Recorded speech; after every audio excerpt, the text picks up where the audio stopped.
I was watching Jasmine's softball practice on that warm April afternoon when I first saw Darnell.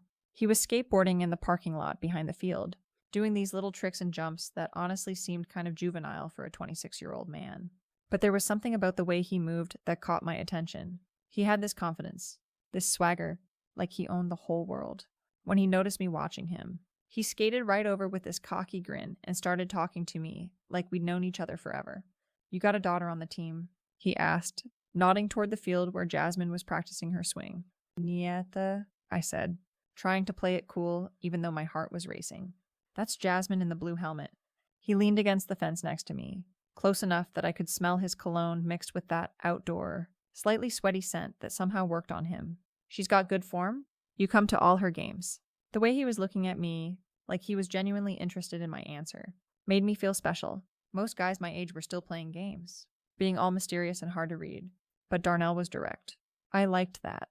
We talked for the rest of practice. And when he asked for my number, he didn't do that whole "maybe we should hang out sometime" thing.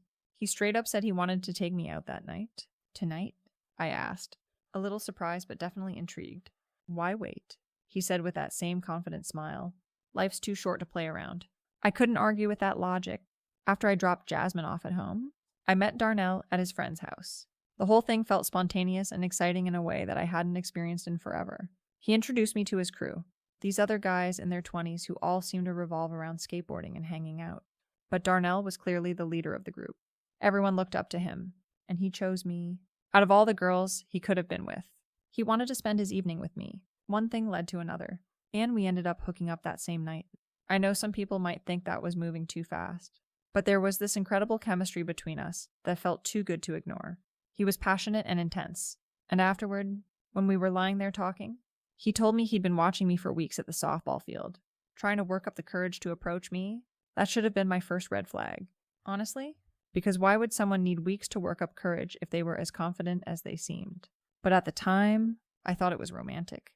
The next few weeks were a whirlwind of hanging out at various friends' places and spending time at his apartment. Darnell lived in this small place that was basically just a bachelor pad, minimal furniture, video games, empty pizza boxes on the counter half the time. It was clear he wasn't used to having a real relationship, but I figured that was something we could work on together. The problem was, all of our dates were so casual. We'd watch movies at someone's house, or he'd have me over to play video games, or we'd grab fast food and eat it in his car. After about a month of this, I finally had to say something. "Darnell, I appreciate spending time with you, but I'd love to go on an actual date sometime.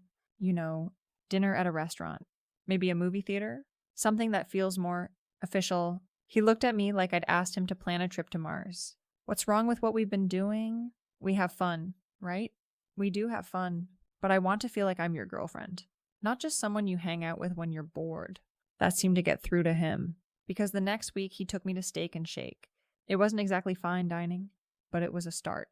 We sat across from each other in an actual booth, had a real conversation without his friends or video games as distractions, and for the first time, it felt like we were building something real. By June, I was ready to make things official. We'd been seeing each other for 2 months. We were basically exclusive anyway, so why not put a label on it? When I brought it up, Darnell got that same deer-in-headlights look he'd had about the restaurant date. "I mean, we're not seeing other people," he said slowly. "So I guess we're already exclusive." "That's not the same thing as being in a relationship," I explained. "I want to know that when people ask if you have a girlfriend, you say yes. I want to know that this is going somewhere and we're not just killing time." He was quiet for a long moment, and I could practically see the wheels turning in his head. Finally, he nodded. "Okay. Yeah, let's be official." It wasn't the most romantic declaration in the world, but it was progress. I was Darnell's girlfriend now, and that felt like a victory. The thing is, once you get one commitment milestone, you start thinking about the next one. We were happy together. We had great chemistry. We enjoyed each other's company. So naturally, I started wondering when I'd get to meet his parents, when we'd start talking about moving in together, when we'd start making real plans for the future. By November, 7 months into our relationship, I was getting frustrated with how slowly things were moving. Every time I brought up meeting his family, Darnell had an excuse. His parents were busy, or out of town, or dealing with some family drama. It was always something. Meanwhile, he still hadn't met my parents either, which was starting to get embarrassing when they asked about my boyfriend, and I had to keep making excuses about why they hadn't met him yet. The breaking point came when we were lying in bed one night, and I brought up the future. Where do you see this going? I asked him, like, long term. What do you mean? He said, but I could tell he knew exactly what I meant. I mean, we've been together for 7 months. We're both adults. I'm not getting any younger. And if we're serious about each other, we should start talking about serious things. Marriage, maybe.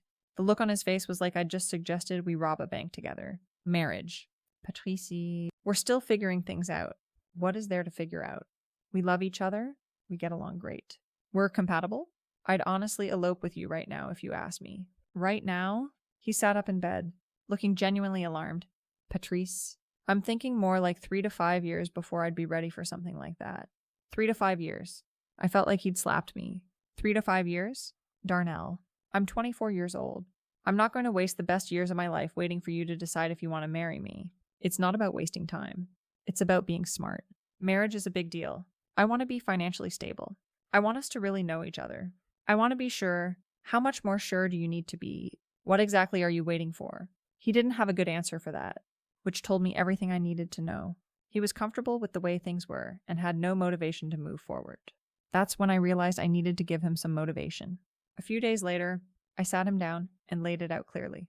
Darnell, I love you, but I need to know this relationship is going somewhere. So here's what's going to happen. On our 12-month anniversary, you're either going to propose to me or we're going to go our separate ways. I'm not trying to give you an ultimatum.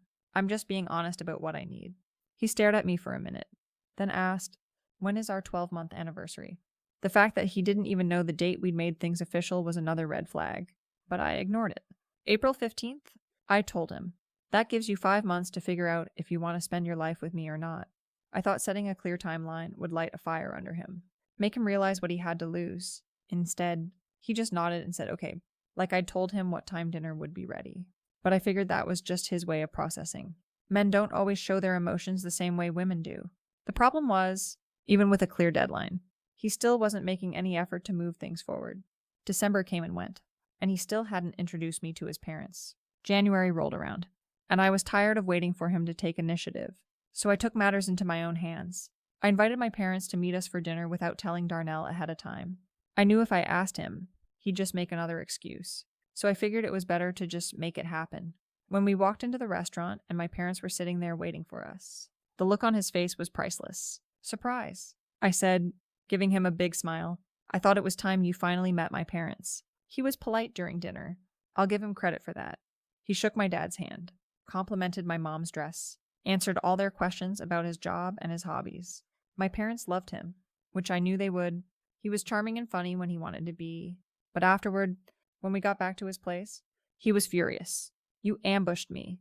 Patrice, you know I get nervous about meeting parents, and you just sprung it on me without any warning. You've been making excuses for months. I shot back. I solved the problem for you. My parents think you're wonderful. So what's the big deal? The big deal is that you didn't ask me. You just decided what was going to happen and dragged me along. I couldn't understand why he was so upset about something that had gone perfectly well. My parents liked him. The dinner was pleasant. And now we'd gotten that milestone out of the way. But instead of being grateful, he was acting like I'd committed some terrible crime. That fight was when I started to realize that maybe Darnell wasn't as committed to this relationship as I'd thought. A man who was serious about marrying me wouldn't need months of preparation to meet my parents. He wouldn't act like every step forward was some kind of burden. He'd be excited about building a future together. That's when I started to wonder if I needed a backup plan. I'd never been the kind of person to hedge my bets in a relationship, but Darnell was making me nervous.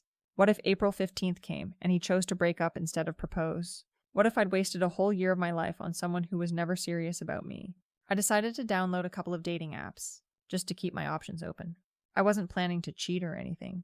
I just wanted to see what else was out there. It was eye-opening. Honestly, within days, I had dozens of matches with guys who seemed way more enthusiastic about getting to know me than Darnell had been in months. There was this one guy, Trevor, who was a few years older and had a real career in finance. He was already talking about wanting to settle down and start a family. Then there was Jason, who was in grad school, but seemed really mature and focused on his future. Both of them were eager to meet in person, eager to take me on real dates, eager to treat me like I deserved to be treated. I met up with both of them a few times, just for coffee or lunch. Nothing serious. But it was nice to feel wanted again. It was nice to be with men who asked me questions about myself and actually listened to the answers. Trevor even brought me flowers on our second coffee date, which was more romantic gesture than Darnell had made in months. Meanwhile, things with Darnell were getting more and more strained. He could tell something was different, but instead of stepping up his game, he started getting suspicious and accusatory. He'd ask where I'd been when I came over after meeting one of my coffee dates. He'd notice when I was texting and want to know who I was talking to. The irony was incredible. He was acting jealous and possessive while simultaneously refusing to commit to me. One night in February, I was lying next to him scrolling through my phone when he rolled over and tried to initiate sex. I wasn't in the mood, partly because I was annoyed with him and partly because I'd had such a nice time with Trevor earlier that day that coming back to Darnell's apartment felt like a downgrade. Not tonight, I said, not looking up from my phone. You never want to anymore, he said. Are you seeing someone else? The accusation was so hypocritical that I almost laughed. Are you serious right now? You won't even talk about marrying me. But you think you have the right to interrogate me about other men? That's not an answer. Here's your answer. Maybe if you acted like you actually wanted to be with me, I'd be more interested in being with you? That shut him up. But I could tell he was still suspicious. A few nights later, I woke up in the middle of the night and found him going through my phone. He was sitting on the edge of the bed, scrolling through my messages, and when he saw I was awake, he didn't even look guilty. Find anything interesting? I asked. Who's Trevor? My heart started racing, but I kept my voice calm. Friends don't send good morning texts every day. Friends don't go through each other's phones either. But here we are. We had a huge fight about privacy and trust. But the whole thing was ridiculous. He was violating my privacy to look for evidence that I was talking to other men, while simultaneously refusing to make any commitment that would give him the right to expect exclusivity. If he wanted to act like my husband, he should have been willing to become my husband. After that, I started being more careful about my phone. But I also started being more deliberate about my backup plans. I wasn't just casually chatting with Trevor and Jason anymore. I was seriously considering what a future with either of them might look like. Trevor had already hinted that he was looking for someone to settle down with. Jason had talked about wanting to get married within the next couple of years. Both of them were offering me what Darnell was refusing to give. By March, I was basically living a double life. During the day, I'd meet Trevor for lunch and let him tell me about the house he was looking to buy, how he wanted to find the right woman to share it with. In the evenings, I'd have dinner with Jason and listen to him talk about his post-graduation plans, how he wanted to find someone to build a life with. Then I'd go home to Darnell, who was still acting like committing to a future together was some kind of impossible burden. The closer we got to April 15th, the more convinced I became that he was going to choose the breakup. He hadn't bought a ring. He hadn't asked me about what kind of wedding I wanted. He hadn't done any of the things a man does when he's planning to propose. Instead, he'd become more distant and more suspicious, like he was already checking out of the relationship. Part of me was almost relieved. I'd given him every opportunity to step up, and he'd chosen not to. At least when we broke up, I'd have Trevor and Jason waiting in the wings. I wouldn't have to start over from scratch or wonder if I'd ever find someone who wanted the same things I wanted. April 15th fell on a Saturday. I'd been expecting Darnell to take me somewhere special, maybe finally propose, or at least acknowledge that this was decision day. Instead, he suggested we just stay in and order pizza, like it was any other night. Do you know what today is? I asked him when I got to his apartment. Saturday, he said, but I could tell from his expression that he knew exactly what I was talking about. It's our anniversary, Darnell. Our 12-month anniversary. The day we talked about, he was quiet for a long moment, and I could see him gathering his courage. Finally, he said, I've been thinking about what you said, about the timeline and everything. My heart started racing. This was it. He was either going to propose or break up with me. And honestly, I wasn't sure which outcome I was hoping for anymore. I can't do it. Patrice, I can't propose to you. I've tried to picture it, tried to imagine us getting married, and I can't see it. I don't think I'm ever going to be able to see it, even though I'd been expecting it. Hearing the words still felt like a punch to the stomach. So that's it. We're done. I think we have to be. I can't give you what you want. And it's not fair to keep stringing you along. He was right, of course. But that didn't make it hurt any less. We'd spent a year together, and he was throwing it all away because he was too scared to take the next step. Fine, I said, trying to keep my voice steady. If that's what you want. I don't want it, but I think it's what's best for both of us. I gathered up the few things I had at his place and left. He called after me as I was walking to my car, saying something about how we could still be friends. How he hoped I'd find someone who could give me what I wanted. I ignored him. If he thought we were going to have some kind of amicable breakup, where we stayed in touch and supported each other's future relationships, he was delusional. The next few days were rough. I'd gotten so used to having Darnell as a constant presence in my life that his absence felt overwhelming. I kept wanting to text him about random things, or call him when something funny happened, or just hear his voice. Trevor and Jason were both being supportive, checking in on me and offering to take me out to cheer me up. But I wasn't ready for that yet. About a week after the breakup, Darnell texted me, "Hey, how are you doing?" I knew I should have ignored it, but I was lonely and missed him. So I responded, "I've been better. Want to come over? We could talk." I knew it was a bad idea, but I went anyway. When I got to his apartment, it was clear that talking wasn't really what he had in mind. We ended up hooking up, and for a few hours, it felt like nothing had changed. He was still the same passionate, intense person I'd fallen for at the softball field. But afterward, when I tried to bring up the possibility of getting back together, he shut it down immediately. "This doesn't change anything, Patrice. We're still broken up. Then why did you call me over here? I missed you. I missed this. But that doesn't mean I'm ready to get married." I felt like such an idiot. He'd used me for sex and then made it clear that it meant nothing to him. I got dressed and left. And this time, when he called after me, I didn't even slow down. A few days later, I started feeling sick. At first, I thought it was just stress from the breakup. But when the symptoms didn't go away, I decided to see a doctor. The diagnosis was humiliating. A sexually transmitted infection that I'd clearly gotten from Darnell during our post-breakup hookup. I was furious. Not only had he broken up with me and then used me for sex, but he'd also given me an STI in the process. When I called to tell him, he had the nerve to act like it might have been my fault. "Are you sure you got it from me?" he asked. Who else would I have gotten it from? Darnell. I don't know. But I haven't been with anyone else since our breakup. The implication was clear. He thought I'd been cheating on him during our relationship and had given the infection to him. It was such a ridiculous accusation that I almost laughed. Here I was, dealing with the consequences of trusting him enough to sleep with him after our breakup, and he was trying to blame me for the whole situation. While I was dealing with the medical treatment, I ran into Marcus at a coffee shop. Marcus was one of Darnell's friends from the skateboarding crew, someone I'd met a few times during our relationship but hadn't really gotten to know. He seemed surprised to see me and asked how I was doing. "I've been better," I admitted. "Darnell and I broke up." "Yeah, I heard," Marcus said, and something in his tone made me look at him more closely. "What did you hear?" "Exactly." He hesitated, like he was debating whether or not to tell me something. Finally, he said, "Look, I probably shouldn't say this, but Darnell's been telling people that he was never serious about you. He said he was just having fun, that you were way more invested than he was." The words hit me like a slap. He said you were good for hooking up, but that you were too clingy and desperate for something serious. He said he never had any intention of marrying you. I felt sick all over again. But this time it wasn't from the infection. It was from the realization that I'd wasted a year of my life on someone who'd never respected me, never seen me as anything more than a convenient hookup.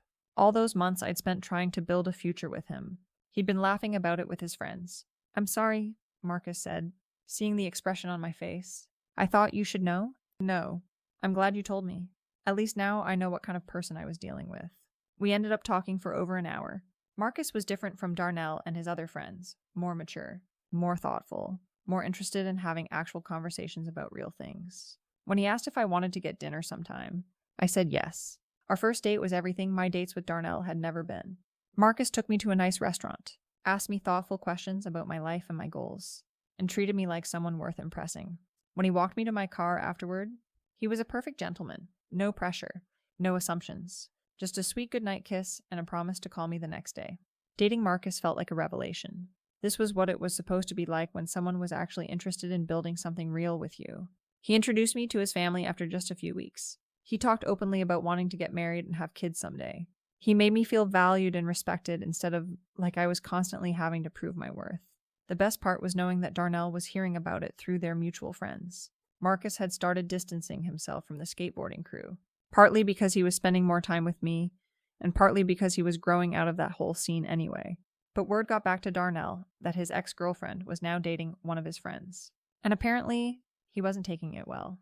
I'd be lying if I said that didn't give me some satisfaction. After everything he'd put me through, after the way he disrespected me and used me, and then badmouthed me to his friends, he deserved to see me happy with someone better. He deserved to know that I hadn't been sitting around pining for him, that I'd moved on to someone who actually appreciated what he'd thrown away. Marcus and I have been together for several months now, and things are going amazingly well. We're talking about moving in together, and he's already hinted that he's thinking about proposing within the next year or two. It's everything I wanted with Darnell, but with someone who actually wants the same things I want.